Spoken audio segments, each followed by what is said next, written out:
Garmagat and Minister, this question has been raised by Roisin Shorthall previously, and it's in relation to your department completed a review of the ethics legislation, and a report on this was submitted to the government by your predecessor, obviously by Michael McGrath, back in December 22.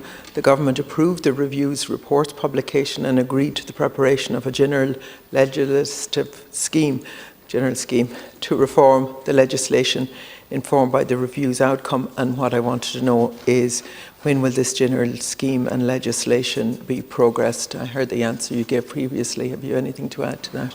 I just want to emphasise that work in relation to the heads of the bill is significantly advanced, and I want to be in a position to bring proposals to government very shortly. Minister, as you've stated, the review makes some very important recommendations, but there seemed to be an eagerness in government to progress the legislation at the end of 2022 and the beginning of 23, even when there were a number of scandals and even resignations in the media. Since then, it seems that they have been quietly shelved. It should be an offence for Oireachtas members to fail to disclose their required interests. Currently, members are merely required to correct the record with no potential sanction for failing in their duties. This is not a sufficient deterrent to revealing the issue of political conflicts of interest. We should also look at the widening the definition of the registerable interest to include liabilities above a certain threshold, and certainly excluding the mortgage on the family home. This is one of the key recommendations of the Mahon Tribunal, where the issue of guaranteed loans that were not repaid were identified as a key particular concern. Most importantly, SIPO needs to have true independence and have the power to initiate its own investigations without the current requirements that applies in many instances for a complaint first to be referred to before an investigation officer can be appointed. And I aim to deal with both of those matters. I aim to deal with the issue of liabilities and how they are registered, and I also aim to bring forward proposals regarding strengthening the power of SIPO to initiate their own investigations.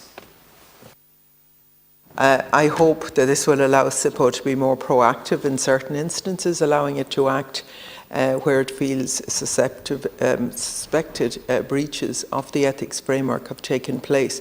If, for instance, it's felt that something was not declared, it could investigate it and sanction members if necessary. And my colleague Mairead Farrell brought forward legislation to achieve this, and the government should act as they have indicated that they would, to implement the legislation before the next election. And yes, I'm very much aware of the bill that was brought forward by Deputies Farrell and Buckley, and I know that was brought forward last year. It did contain a number of different provisions in relation to it, and I know there was 7 sections in total, many of them dealing then with the power in relation to the Standards and Public Office Commission. And as I said, what I will be doing is bringing forward an approach that will deal with some of the issues that your bill referred to, but a number of other matters, and I'm aiming to be in a position to be able to bring those proposals to government soon, because I do appreciate the importance of this issue.